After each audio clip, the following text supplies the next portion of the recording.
أعوذ بالله من الشيطان الرجيم. بسم الله الرحمن الرحيم. الحمد لله رب العالمين، والصلاة والسلام على أشرف الخلائق أجمعين، سيد الأولين والآخرين، خاتم النبيين أبي القاسم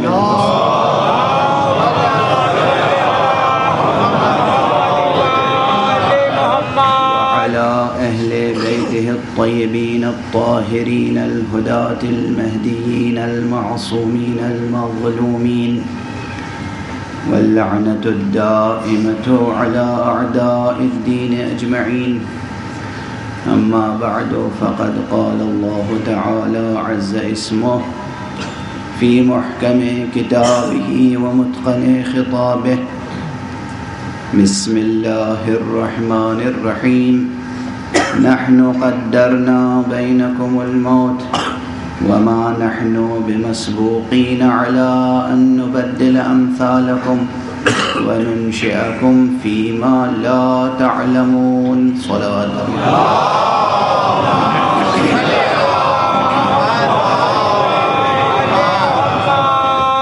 ایک اور بلند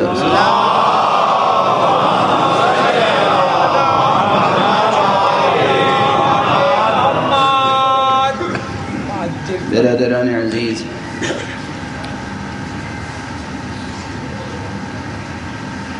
اس آیت کے ضمن میں مسلسل بیان جاری ہے. گزشتہ شب بھی چند مطالب عرض کیے تھے، اور اسی ضمن میں آج اگرچہ دامن وقت میں اور بھی گنجائش کم سے کم تر ہو گئی ہے، تاہم اگر آپ کی فکر بیدار ہے تو مضامین کا کم سے کم تر وقت میں بھی سمیٹ لینا ممکن ہے. شرط یہ ہے کہ ہم بیدار ہو جائیں. ہم بیدار ہوتے ہیں تب بھی بیداری کے مفہوم میں بیدار نہیں ہوتے.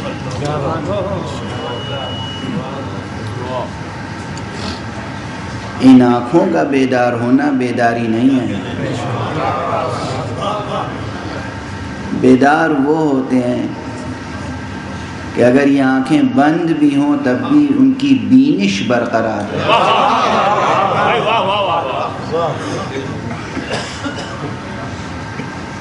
یہی بینش، یہی بصیرت، یہی قوت بصارت، یہ ظاہر سے باطن تک کا سفر طے کراتی ہے. کل عجب مقام پر ذہن پہنچ گیا تھا اور گفتگو پہنچ گئی تھی. کچھ لوگ یقیناً سامعین میں ان مطالب سے طبیعتیں ان کی مانوس ہیں، مگر بہت سے حضرات کی طبیعتیں مانوس نہیں ہیں. ان کے لیے یہ حرف تازہ معلوم ہوتا ہے. میں نے عرض کیا تھا کہ سورہ مبارکہ واقعہ میں قیامت سے متنبہ کیا گیا ہے کہ قیامت آئے گی، اس کا انکار نہیں کیا جا سکتا، مگر یہ متنبہ انہیں کیا جا رہا ہے جو غافل ہیں. جو غافل ہیں ان سے کہا جا رہا ہے کہ غفلت میں نہ رہو، قیامت آ کر رہے گی. لیکن ساتھ ہی میں نے عرض کیا تھا، اور یہی مطلب غالباً تازہ مطلب تھا بہت سے حضرات کے لیے، سب کے لیے نہیں، بہت سے حضرات کے لیے یا کچھ حضرات کے لیے، کہ جو بیدار ہیں ان کے لیے قیامت برپا ہے. قیامت برپا ہوگی نہیں، قیامت برپا ہے، اس وقت قیامت برپا ہے. یہاں سے بہت سی بحثیں شاخ در شاخ نکلتی ہیں. میں کیا کروں؟ اردو زبان میں ابھی عرفانیات پر کوئی اچھی کتاب نہیں لکھی گئی. یہ مضمون تشنا ہے. ایک بھی مبادیات عرفان پر بھی کتاب موجود نہیں ہے اردو میں. اس لیے مشکل ہوتی ہے کہ ممبر سے ان مطالب کو پوری جرأت کے ساتھ، پوری وضاحت کے ساتھ پیش کیا جائے. مثلا آج قیامت برپا ہے اور عرفہ کے لیے کیسے کوئی باور کر سکتا ہے؟ قیامت کی جو خصوصیات قرآن مجید میں موجود ہیں کہاں ہیں برپا؟ وہ واضح ہے. لیکن اسی قرآن مجید میں احادیث پیغمبر صلی اللہ علیہ وآلہ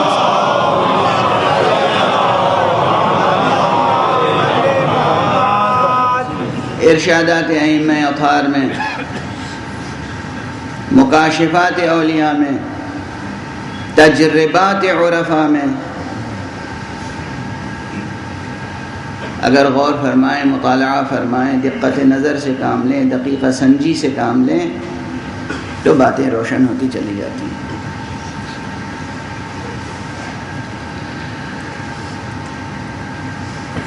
جو لوگ نظریاتی بحثیں سننے اور کرنے کے عادی نہیں ہیں، یعنی تھیوریٹیکل ڈسکشنز، علمی مباحثے، ان کے لیے مطالب کو محسوس شکل میں پیش کرنا پڑتا ہے. ان کے لیے ماڈل پیش کرنا پڑتا ہے، مثالیں پیش کرنی پڑتی ہیں. اور اسی ضمن میں کل میں نے اشارہ کیا تھا حاجی علی بغدادی کی حکایت کی طرف. قیامت میں اور ہمارے درمیان حائل کیا چیز ہے؟ کیا چیز حائل؟ حجاب کتنے قسم کے ہوتے ہیں؟ یوں غور کر لیجئے، ہماری زندگی میں اس دنیا میں حجاب کتنے قسم کے ہوتے ہیں؟ فاصلے کتنے قسم کے ہوتے ہیں؟ کون سی چیز درمیان میں حائل ہو جاتی ہے جو کسی چیز کو نامعلوم رکھتی ہے اور وہ برطرف ہو جاتی ہے تو وہ چیز معلوم ہو جاتی ہے؟ کون سی چیز حائل رہتی ہے درمیان میں جو کوئی حقیقت نامرئی ہوتی ہے، یعنی نظر نہیں آتی، اور وہ برطرف ہو جاتی ہے تو وہ حقیقت مرئی ہو جاتی ہے، یعنی نظر آتی ہے، مشاہدے میں ہوتی ہے. ایک بڑا حجاب مکان ہے. ایک شخص کراچی میں ہے، ایک شخص نیو یارک میں ہے. یہ جو فاصلہ مکانی ہے یہ حجاب ہے. ایک شخص دیوار کے اس طرف ہے، ایک شخص دیوار کے اس طرف ہے. یہ جو دیوار ہے یہ حجاب ہے، یہ حد فاصل ہے، یہ مکان کا حجاب ہے. درمیان سے مکان اگر بساط مکان اگر لپیٹ دی جائے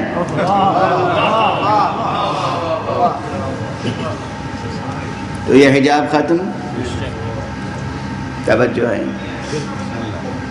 دوسرا حجاب کون سا ہے؟ حجاب زمان، ٹائم. ایک شخص 19ویں صدی میں زندگی بسر کر رہا تھا اس دنیا میں، ایک شخص 21ویں صدی میں زندگی بسر کر رہا ہے اسی دنیا میں. یہ 19ویں صدی سے 21ویں صدی تک کا فاصلہ یہ حجاب زمان ہے. زمان کی بساط اگر سمیٹ دی جائے تو یہ حجاب بھی ختم ہو جائے. وہ قیامت کبریٰ جس کا سب کو انتظار ہے اور جس کا سب کے لیے وعدہ کیا گیا ہے اور جس کی سب کو تنبیہ کی گئی ہے، وہ وہی دن ہے جس دن کے لیے قرآن مجید میں کہا گیا ہے کہ یہ بساط زمان و مکان ہم الٹ دیں گے، لپیٹ دیں گے. حجاب زمان و مکان تمہارے درمیان باقی نہیں رہے گا تو سب کے سب مجموعاً حشر کے میدان میں موجود ہوں گے.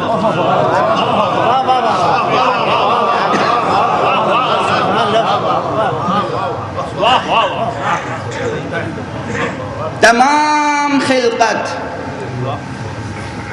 از اول ازل تا آخر ابد، تمام خلقت یکجا محشور ہوگی، محضر الہی میں ہوگی۔ محضر الہی میں آج بھی ہم ہیں۔ کون سی جگہ ہے جہاں وہ حاضر نہیں ہے، ناظر نہیں ہے، اس کا شہود نہیں ہے؟ وہ ہماری رگے جہاں سے زیادہ قریب ہے۔ قرآن مجید، قرآن مجید تو وہ تو آج بھی ہم سے قریب ہے، پھر حائل کیا ہے؟ حضرت امام خمینی رضوان اللہ تعالی علیہ، ان کا ایک جملہ بہت مشہور جملہ ہے، فرمایا کرتے تھے کہ در محضر خدا گناہ نہ کنید، محضر خدا میں گناہ نہ کرو۔ ہم سب محضر خدا میں، اس وقت میں یہاں منبر پر ہوں، محضر خدا میں، آپ یہاں تشریف فرمائیں، محضر الہی میں، آپ جہاں بھی ہیں محضر الہی میں۔ کوئی گوشہ ایسا نہیں ہے جہاں خدا سے بچ کے چھپ سکیں۔ تو ہم اس وقت بھی اسی کے محضر میں ہیں، لیکن وہ کیفیت کیا ہوگی؟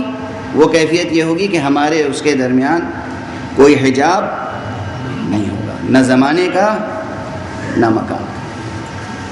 تمام خلقت کے لیے یہ اہتمام ہے، لیکن آج بھی کچھ ہستیاں ایسی ہیں جن کے درمیان یہ حجاب حائل نہیں ہے۔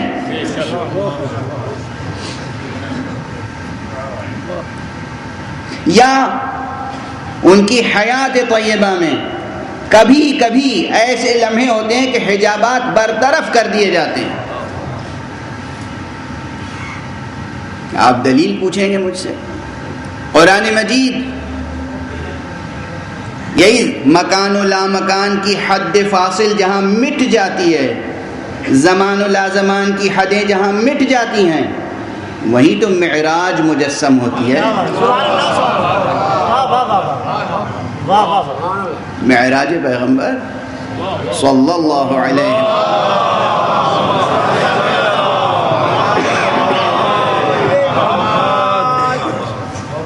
میں ایک اس واقعہ معراج کو قرآن مجید نے کیوں پیش کیا ہے؟ اتنے اہتمام سے، اتنے اہتمام سے پیش کیا ہے واقعہ معراج، اس شان و شکوہ کے ساتھ۔ اس واقعہ معراج میں جہاں فضیلت حضرت ختمی مرتبہ صلی اللہ علیہ وسلم،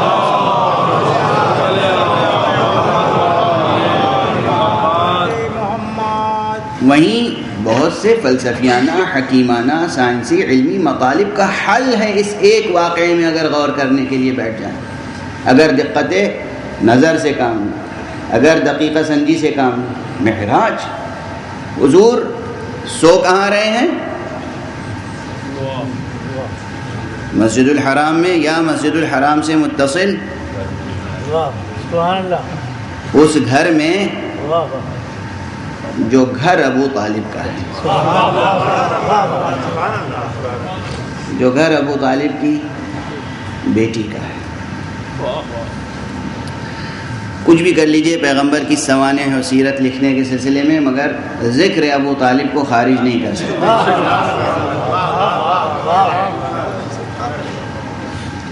حضرت ابو طالب کا ذکر پیغمبر کا احاطہ کیے ہوئے ہے، جیسے ایک ناصر کی شان ہوتی ہے،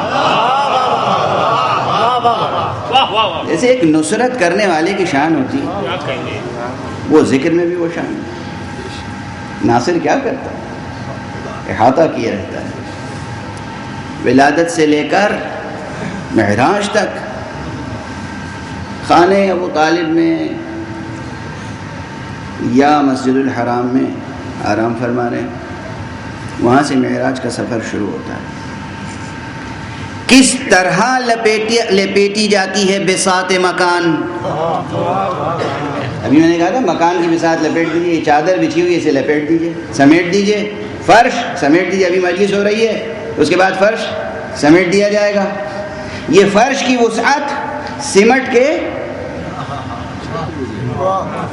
کس قدر مختصر ہو جائے گی، کہاں سے کہاں تک یہ فرش ہے، اور جب آپ اس فرش کو سمیٹ دیں گے تو پھر کتنا مختصر نظر آئے گا. اور ہمارے یہاں کہاں مسجد الحرام، کہاں مسجد اقصی، بساط مکان جب سمیٹ دی گئی، پیغمبر چشم زدن میں یہاں سے وہاں پہنچ گئے یا نہیں پہنچ. جب بساط زمان، یہاں پر فلسفے کا یہ مسئلہ حل ہو جائے گا. ایک مدت تک فلسفیوں میں یہ بحث رہی کہ زمان الگ ہے، مکان الگ ہے، زمان کی حقیقت کیا ہے، مکان کی حقیقت کیا ہے، ٹائم کیا ہے، اسپیس کیا ہے، دونوں متحد ہیں، دونوں ایک ہی حقیقت کے دو رخ ہیں یا کیا ہیں. آج تک شعراء سے لے کر فلاسفہ تک اور سب کے سب اس مسئلے میں الجھے ہوئے ہیں. مگر اس واقعے میں دیکھیے، ادھر بساط مکان سمیٹی گئی، ادھر زمان کی تنابیں بھی کھنچ گئی. ایسا تو نہیں ہوا کہ مکان کی بساط سمیٹ دی گئی اور زمان اسی طرح برقرار رہا. جیسے ہی مکان طی العرض کی کیفیت ہوئی، مکان کی بساط لپیٹی گئی، اسی طرح زمان کی تنابیں کھنچ گئی. ادھر مکان مختصر ہوا، ادھر زمان مختصر.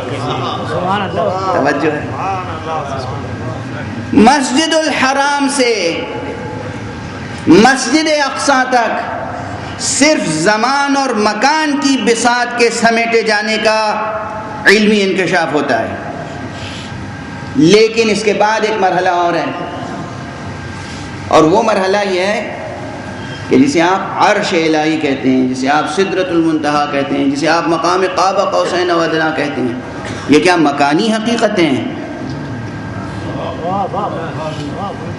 یا لامکان کے بھی مراتب کو سمجھانے کے لیے کچھ مکانی استعارے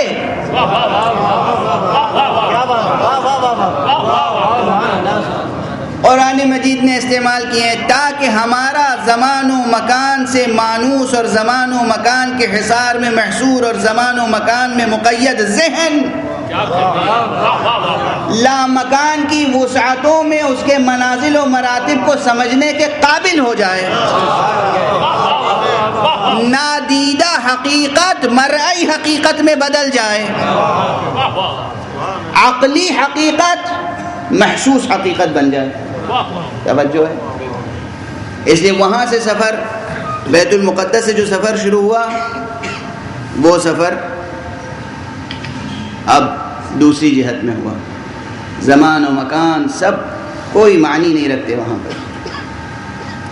اور کیا کیا چیزیں معنی نہیں رکھتی، یہاں مسئلہ ہے. ایک بحث ہے جو بہت پرانی بحث ہے. ظاہر ہے کہ میری نگاہ سامنے لگی ہوئی گھڑی پر ہے،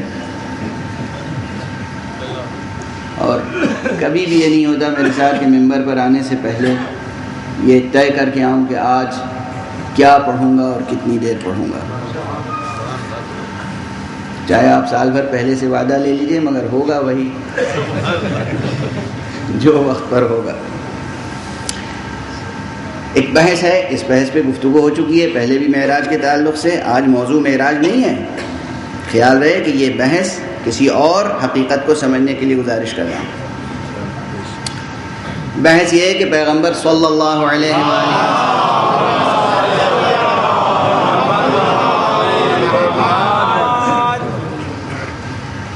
معراج پر تشریف لے گئے تو یہ معراج جسمانی تھی یا روحانی ہے نا؟ پرانی بحث ہے، جسمانی تھی یا روحانی. اس بحث میں میرا جملہ بھی پرانا ہو چکا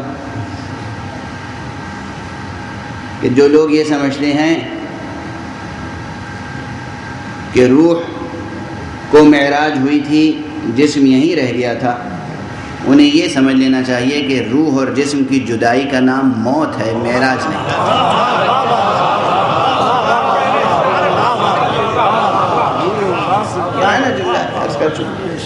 جسم اور روح کی جدائی کا نام موت ہے، معراج نہیں ہے.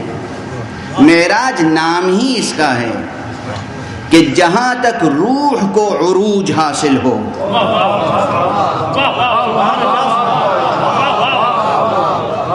جتنی چیزیں اس روح سے کے ساتھ متعلق ہیں وہ سب عروج پاتی چلی جائیں، چاہے جسم ہو، چاہے جسم پر ردا ہو، چاہے قدم مبارک میں نعلین ہو.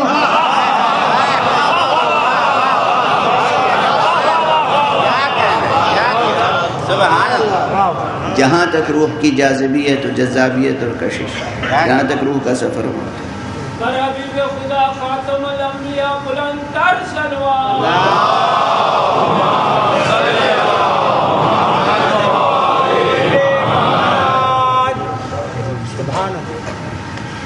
روح کا ایسا اقتدار قائم ہو جسم پر کہ جہاں تک روح جائے جسم ساتھ ساتھ جائے. یہ ہے معراج. نہ یہ کہ جسم جدا ہو جائے، جسم جدا ہوا یہ موت ہے، جسم ساتھ ساتھ رہے یہ معراج ہے. یہ مسئلہ پیش کیسے آیا؟ بعض بزرگ عرفاء کے ہاں یہ بحث دوسرے انداز سے آئی. مسئلہ یہ ہوتا ہے کہ جب اہل فن کسی مسئلے پر غور کرتا ہے تو حقیقت کچھ اور ہوتی ہے، اور جو اہل فن نہیں ہوتے اگر وہ ترجمہ پڑھ پڑھ کے اجتہاد کرنے لگے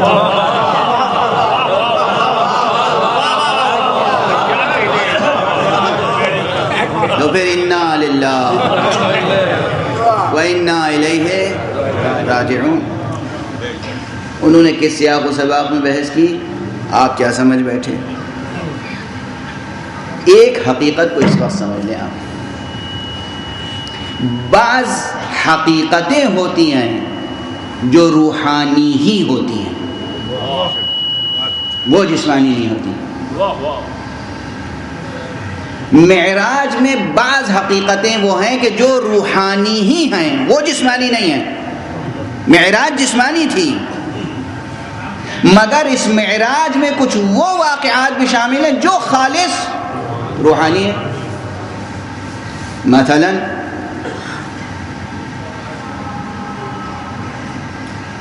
سنتے تو آپ رہتے ہیں معراج خوب، یہ بھی سنا ہوگا کہ حضور صلی اللہ علیہ وآلہ وسلم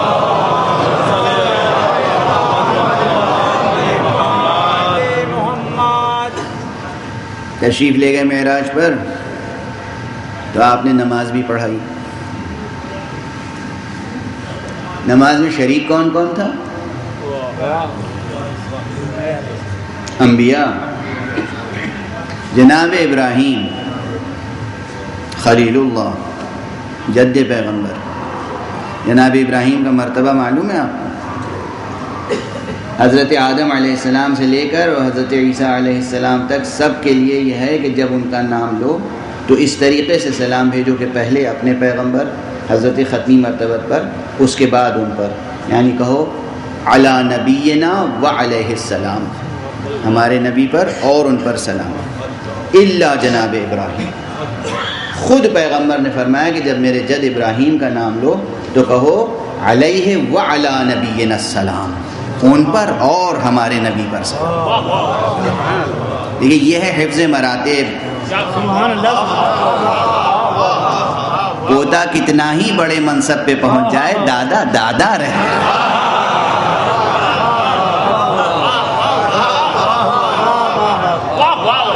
بابا بابا رہے. بیٹا جتنے بھی بڑے منصب پہ پہنچ جائے، منصب کا تقاضا یہ کہ نماز پڑھائیں گے تو انہیں آگے کیا جائے گا، ادب کا تقاضا یہ ہے کہ سلام کریں گے تو ان پر سبقت کریں گے.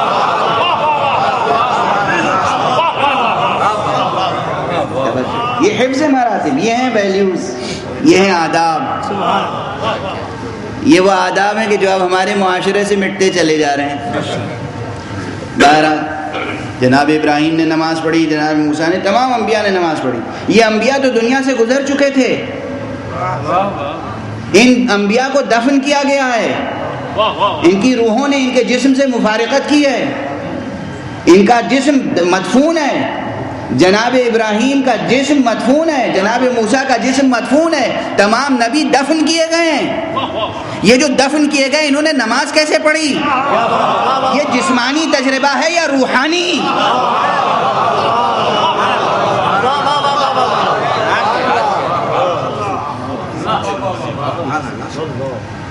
واقعہ ہے، حقیقت ہے، سچائی ہے، انکار نہیں کیا جا سکتا۔ سب نے نمازیں پڑھی مگر ان کے جسم دفن کیے جا چکے تھے۔ پیغمبر خاتم روح و جسم کے ساتھ وہاں موجود تھے، مگر یہ واقعہ جو ہو رہا تھا اس واقعے کی حقیقت خالص روحانی تھی۔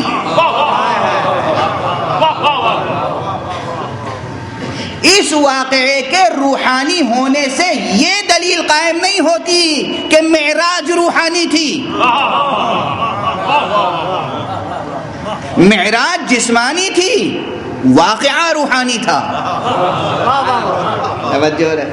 اچھا اب آپ کہیں گے کہ یہ بات سمجھ میں نہیں آتی، میں اس کی مثال دے دیتا ہوں۔ مثال کتنی قریب ہے آپ سے، کس قدر محسوس مثال ہے۔ یہ فرش عزا بچھا ہوا ہے، اس پہ آپ تشریف فرما ہے، یہ منبر ہے، اس پر عروج پا کر میں یہاں آ گیا ہوں۔ میں اپنے جسم و روح کے ساتھ منبر پہ بیٹھا ہوا ہوں، آپ اپنے روح و جسم کے ساتھ فرش عزا پہ بیٹھے ہوئے ہیں۔ آپ ہمیں دیکھ رہے ہیں، ہم آپ کو دیکھ رہے ہیں۔ آپ کا یہاں ہونا جسمانی حقیقت ہے، میرا یہاں ہونا جسمانی حقیقت ہے، میرا آپ کو دیکھنا جسمانی حقیقت ہے، آپ کا مجھے دیکھنا جسمانی حقیقت ہے۔ یہ سب جسمانی حقیقت ہے، مگر جو گفتگو میں کر رہا ہوں، جو حظ آپ حاصل کر رہے ہیں، جو شعور مرتبہ نبوت کا حاصل ہو رہا ہے، جو ذکر معراج میں لطف حاصل ہو رہا ہے، یہ جسمانی نہیں روحانی ہے۔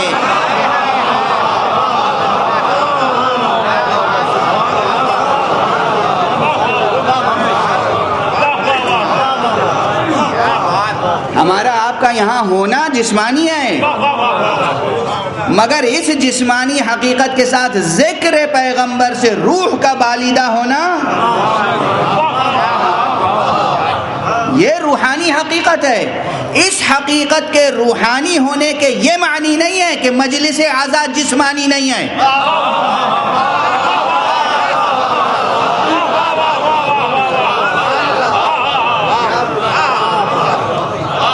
مجلس جسمانی بھی ہے، روحانی بھی۔ جس مجلس میں ہمارا حضور جسمانی بھی ہے، روحانی بھی، مگر حضور کا حضور آج اس مجلس میں سیدہ کا حضور، آج اس مجلس میں سرکار سید الشہداء کا حضور روحانی ہے، خالص روحانی،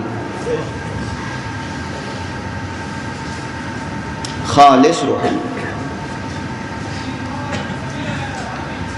اسی طریقے سے اگر انسان حقیقت زمان و مکان کو سمجھے اور اس کے بعد روح کو اتنی بالیدہ کر لے، ابھی صرف ہماری یہ کیفیت ہے کہ ہم نام پیغمبر سنتے ہیں، نام علی سنتے ہیں، نام حسن سنتے ہیں، نام حسین سنتے ہیں، نام زہرا سنتے ہیں اور اس سے محظوظ ہوتے ہیں، ہماری روح بالیدہ ہوتی ہے۔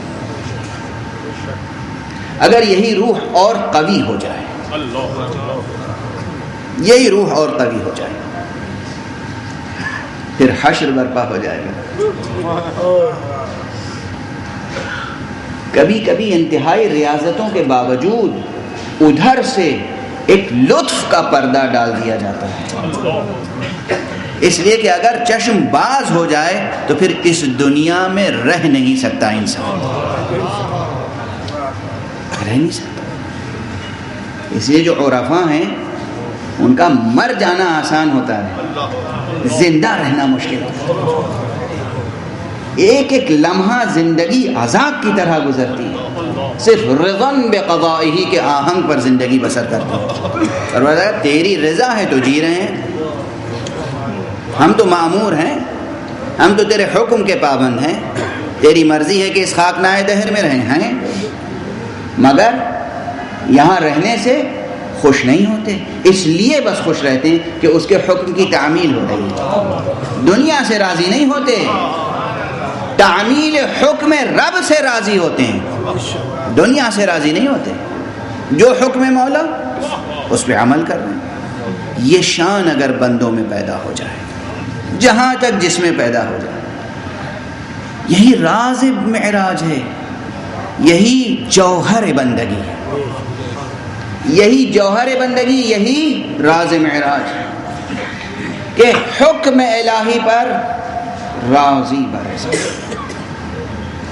اگر یہ شان پیدا جس میں جہاں تک پیدا ہو جائے اتنا ہی اس کی روح بلند ہو جائے گی. اور پھر یہ کبھی کبھی ضرور ہوتا ہے کہ وہی لطف الہی جو آنکھوں پہ پردہ ڈالے رہتا ہے وہی لطف الہی کبھی کبھی پردہ ہٹا دیتا ہے. کبھی کبھی پردہ ہٹ جاتا ہے اور پھر نظر آتا ہے کہ کیا حشر برپا ہے. بس وقت میں گنجائش نہیں ہے، بحث بہت طویل ہے، لیکن کل ذکر مصیبت کچھ تشنا رہ گیا تھا. آج محرم کا چاند بھی طلوع ہو چکا ہے. آپ کو اندازہ ہے کہ محرم کا چاند جب طلوع ہوتا ہے تو کیا حشر برپا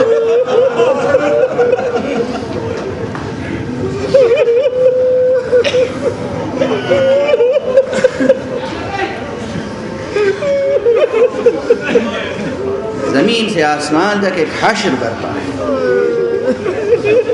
یہ بھی لطف الہی ہے کہ ہمارے کانوں پہ پردے پڑے ہوئے، ہماری آنکھوں پہ پردے پڑے ہوئے، ورنہ اس سکون سے جی نہیں سکتے ہم.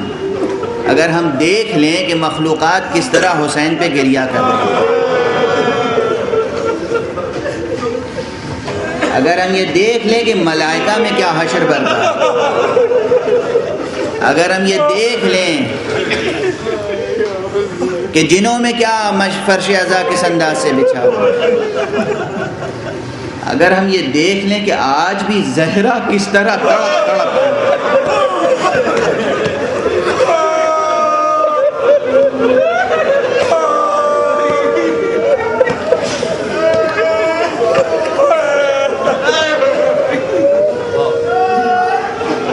کل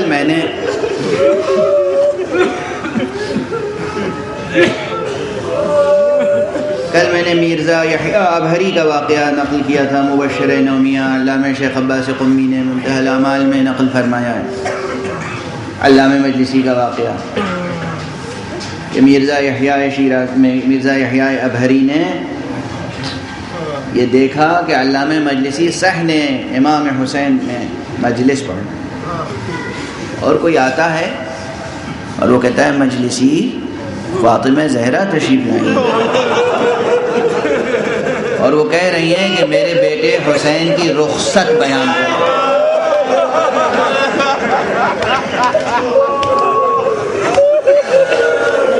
اسی سے متصل واقعہ آج نقل کر رہا ہوں.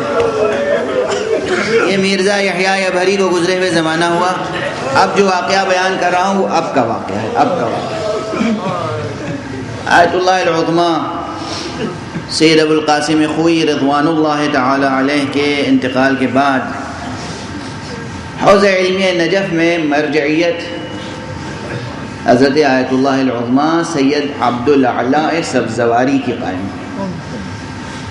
عارف تھے، عالم تھے، فقیہ تھے، مجتہد تھے، معلم تھے. ہمیں اپنے بچپن میں شرف حاصل ہے کہ ہم نے ان کی دستبوسی کی ہے. ان کے دو فرزند حضرت آیت اللہ سید علی سبزواری اب بھی نجف میں تشریف فرمائیں اور دوسرے فرزند حجت الاسلام والمسلمین علامہ سید حسین سبزواری مشہد میں اب بھی تشریف فرمائیں. جب بھی میں مشہد جاتا ہوں ان کی خدمت میں حاضر ہوتا ہوں. سید حسین سبزواری نے خود نقل کیا ہے مجھ سے اور ایک بار نہیں، میں جب جاتا ہوں کہتا ہوں وہ واقعہ پھر ذرا بیان کر دیجیے اور پھر ایک مجلس سی ہو جاتی ہے. انہوں نے کہا کہ صدام میں شقی کا دور تھا، عزاداری پہ پابندی تھی، زائرین پہ پابندی تھی اور ایک خاص حالات تھے. آیت اللہ العظمیٰ سید عبد الاعلی سبزواری نے جو کہ مرجع تخلیق تھے، مرجع اعلیٰ تھے، انہوں نے مصلحت سمجھی اور اپنے بیٹے کو بھیجا سید حسین کو 8 افراد کے ساتھ، یعنی کل 8 افراد 7 افراد ان کے ساتھ. کہا جاؤ حرم حضرت عباس اور حرم امام حسین کو بند کر دو، خالی کر دو، بند کر دو، کوئی اندر نہ رہے. خود اپنے ہاتھ سے یہ کام کر کے آؤ. یہ لوگ گئے، انہوں نے حرم امام حسین کو خالی کیا، کوئی زائر وہاں نہیں باقی رہا، تمام دروازے بند کر دیے، ایک ایک گوشہ خالی کر دیا۔ اس کے بعد انہوں نے چاہا کہ آقا کو وداعی سلام کریں، 2 رکعت نماز پڑھنے میں مشغول ہوئے، اور اتنے میں کوئی ایک راکٹ آ کر حرم امام سے ٹکرایا، دیوار و گنبد کو کچھ نقصان ہوا، اور اتنا زبردست شور ہوا کہ ظاہر ہے انہیں احساس ہو گیا کہ کوئی سانحہ ہوا ہے، کوئی راکٹ ٹکرایا ہے۔ کہتے ہیں اسی کے ساتھ ذریح پیغمبر کے قریب، ذریح سید الشہداء کے قریب سے کسی خاتون کی آواز سنی۔ آواز یہ تھی، پروردگارا میرے بیٹے پر کب تک ظلم ہوتا رہے۔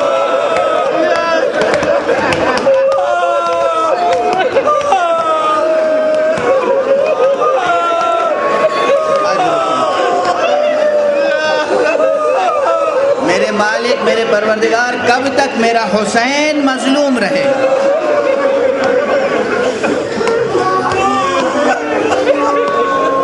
اگر ہم دیکھ لیں زہرا کیسے ماتم کرتی ہیں، اگر ہم دیکھ لیں اپنی آنکھوں سے کہ سرکار رسالت مآب کس طرح غم مناتے ہیں، پھر ہماری کیفیت کچھ اور ہوگی۔ بس چند جملے عرض کر دوں، کل پہلی محرم ہو جائے گی، آج چاند نمودار ہو چکا۔ یہ چند جملے میں نے ابھی 2-3 شب قبل لندن کی ایک مجلس میں کہے تھے، وہی جملے دہرا رہا ہوں آپ کے سامنے، کیونکہ آپ کے جذبات بیدار ہیں، تو آپ محسوس کر سکیں گے کہ ان جملوں میں کیا درد ہے۔ آپ کو معلوم ہے سرکار سید الشہداء کا قافلہ کہاں ہے اس وقت؟ کربلا سے بہت قریب ہے، اور کوفے کا کیا منظر ہے یہ بھی معلوم ہے آپ کو؟ تصور کر لیجئے کہ کوفے میں دارالارمارہ پر ایک سر لٹکا ہے،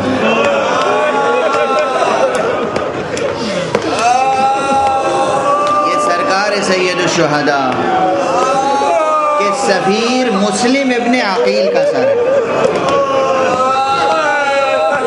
اور ایک یہی سر نہیں آویزاں ہیں، بلکہ کوفے میں ایک خوف کا عالم ہے۔ عام اعلان والیے کوفہ کا یہ ہے کہ کوفے میں کوئی مرد نظر نہ آئے، گلیوں میں کوچوں میں اگر کوئی مرد نظر آئے تو قتل کر دیا جائے، صرف عورتیں اور بچے نظر آ سکتے ہیں، مردوں کی گنجائش کوفے میں نہیں ہے۔ سب مردوں کو بھیج دو، کہاں؟ کربلا۔ کربلا سب کو جمع کیا جا رہا ہے تاکہ یہ لشکر کربلا بھیجا جائے، اور اگر کوئی نظر آ جائے اسے قتل کر دیا جائے۔ انہی ایام میں ایک اور عاشق علی، عاشق اہل بیت، عاشق حسین دار پر آویزاں کیا گیا ہے۔ کون؟ میثم تمار۔ میثم کا جنازہ بھی، جسم بھی آویزاں ہے، مسلم کا سر بھی آویزاں ہے۔ اور یہی نہیں ہے، بس ایک جملہ کہا تھا، اور یہ جملہ اس وقت